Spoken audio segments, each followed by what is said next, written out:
안녕하세요, 단골 여러분. 신현선의 책슈퍼입니다. 반갑습니다.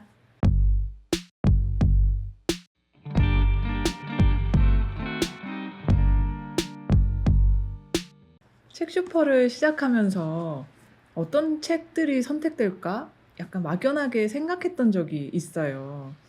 그러고는 '아 아무래도 소설이겠지. 소설을 많이 소개하게 되겠지.' 이런 생각도 했었습니다. 워낙 제가 소설을 좋아하기도 하고 또 꾸준히 읽어온 장르이니까요. 그런데 오늘 책 소개를 하려고 보니 놀랍게도 한국 작가의 장편 소설을 소개하는 게 처음이더라고요. 네. 어쩌면 왜 너무 많이 애정을 제가 두고 있기도 하고 또 제게는 익숙한 장르라서 '그래서 오히려 후순위로 밀렸던 게 아닌가?' 이런 생각도 좀 해 봤고요. 그런 와중에 책슈퍼에서 처음으로 소개하는 한국 작가님의 장편 소설이 오늘 소개할 이 책이라 아주 신이 난 상태입니다. 오늘 소개할 책은요.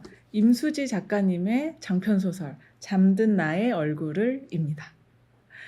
네. 먼저 책 이야기를 하기에 앞서서 이 소설을 읽고 나잖아요. 그러면 반드시 나의 유년기, 나의 성장기를 그리고 반드시 나의 지금, 현재를 꼼꼼하게 돌아보고 싶어질 거라고 확신합니다. 주인공의 이런 기억을 따라서 읽는 일이 왠지 내가 경험한 어떤 학창 시절의 장면들 혹은 또 폭력들, 아름다움들 이런 것들이 막 자꾸자꾸 떠오르게도 되고요. 그리고 나를 성장시켰던 어떤 귀한 우정 또 혹은 중요한 줄도 모르고 지나쳤지만 사실은 지금의 내가 되는데 아주 큰 의미가 있었던 장면들을 다시 발견해낼 수 있을지도 모르겠습니다. 저는 그랬어요. 너무나 어떤 체험의 독서였달까요? 그만큼 이 책이 내면을 아주 깊이 건드리는 소설이라고 말씀드릴 수 있을 것 같습니다. 이 소설의 주인공은 나진이라는 인물입니다. 나진은 성인이 되어서 독립해서 서울에서 살고 있는 인물인데요. 현재 지금은 광주에 있는 할머니 댁에 와 있어요.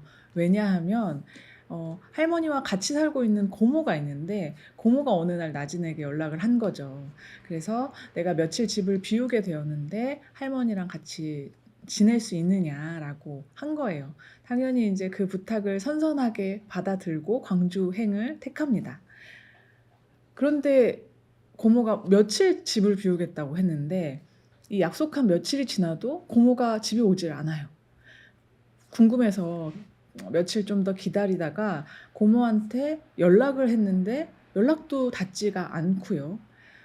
그 탓에 할머니 집에서의 이 체류 기간이 조금씩 조금씩 길어지고 있는 상황입니다.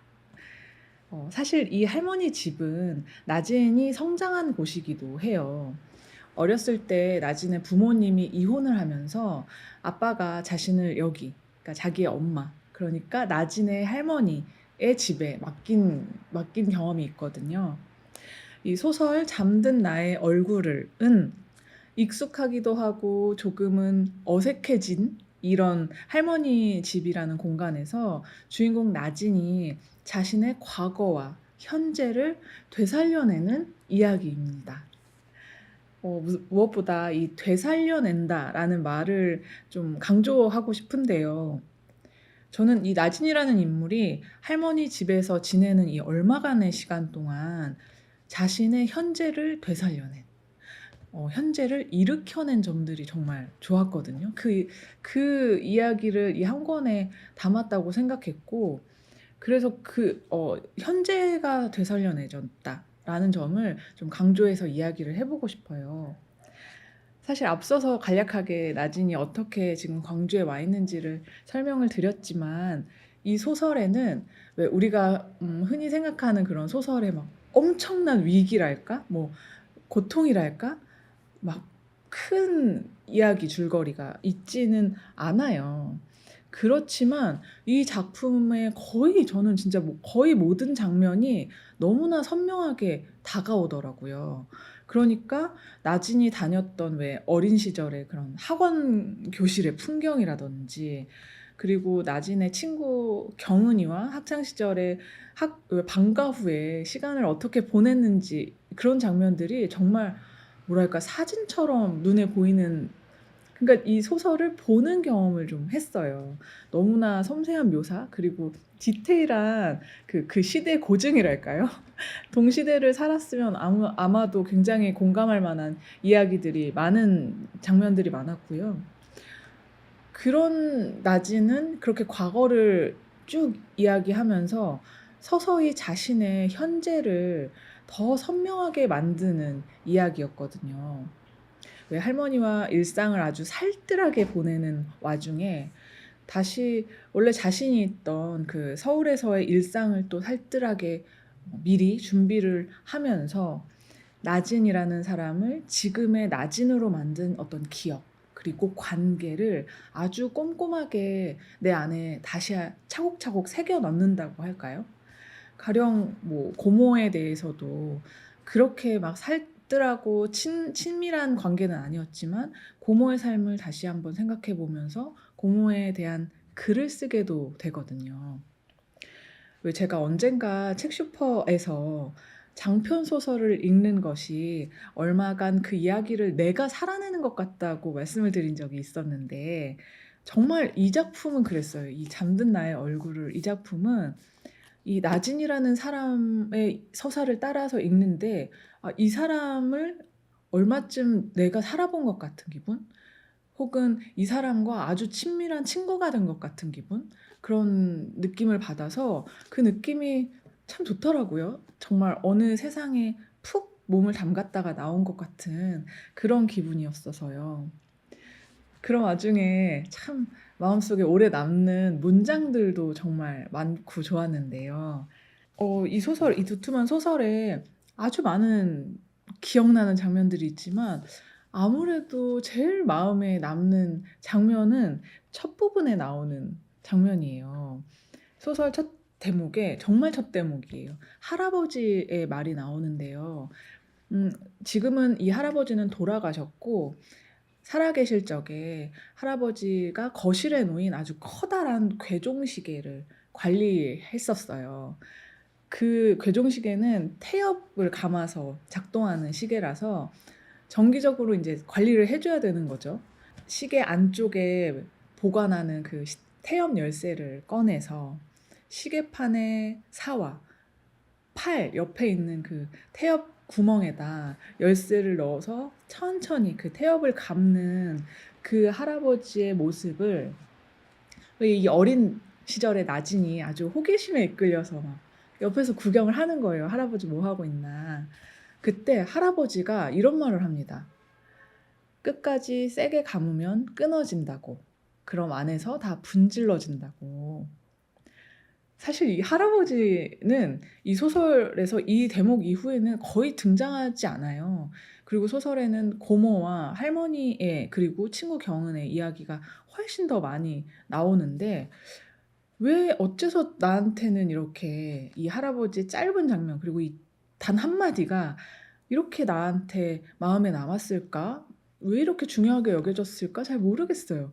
근데 그 이야기를 너무너무 마음에 품고 있다가 오늘 이렇게 소개를 하려고 생각을 해 보니까 어쩌면 저에게 이 잠든 나의 얼굴을 이라는 이야기가 그 끊어지지 않게 태엽을 천천히 감는 그 마음 있잖아요.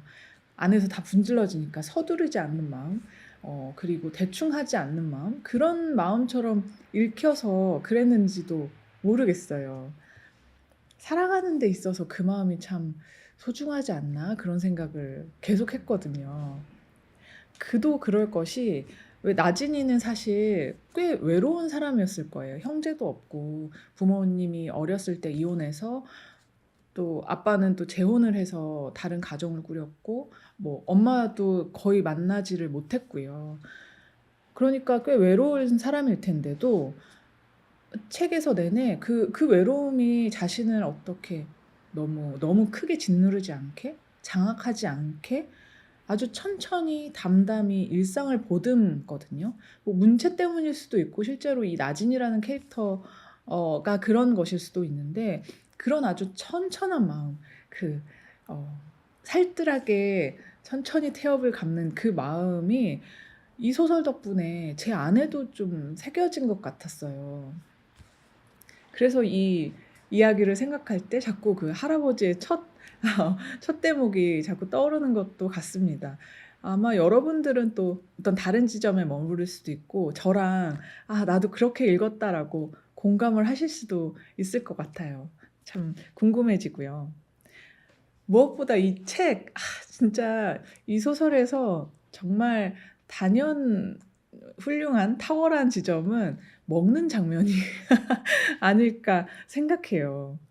왜 할머니와 먹는 왜 동치미, 묵은지, 조미김, 아욱, 된장국 같은 아주 소박한 찬으로 구성된 아침 식사는 물론이고 왜 어린 시절에 고모가 끓여 줬던 이 딱 보기만 해도 진짜 너무 매운 그 라면을 고모와 함께 먹는 장면이나 또 그 친구 경은과 첫 번째가 아니라 두 번째로 맛있는 순댓국집에 가서 순댓국과 소주를 먹는 장면이 있어요. 근데 정말 그런 장면을 보면요.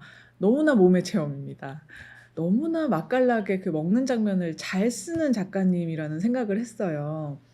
진짜 '먹는 장면의 달인이 아닐까?' 이런 생각도 하고 저는 매운 거를 전혀 못 먹는데도 매운 라면이 먹고 싶더라니까요. 진짜 이런 장면을 만날 수 있는 것도 소설의 굉장한 묘미인 것 같아요. 왜 좋은 소설은 이렇게 뭔가를 한 것 같은 느낌을 주기도 하고 뭔가를 하고 싶게 만들기도 하는 것 같아요. 그래서 우리 이 책을 읽은 우리 단골분들이 무엇을 하고 싶어졌을까? 무엇이 떠올랐을까 궁금해지는 마음입니다. 제가 매운 라면을 먹어보고 싶어진 것처럼요. 오늘 소개할 책은요. 임수지 작가님의 장편 소설 잠든 나의 얼굴을 이었습니다. 이 나진이라는 캐릭터를 알게 되어서 너무나 기쁜 마음으로 이 사람을 함께 좋아해 보자는 마음으로 소개했어요. 다음 주에 또 인사드리겠습니다. 지금까지 신현선의 책슈퍼였습니다. 신선한 책 팔아요.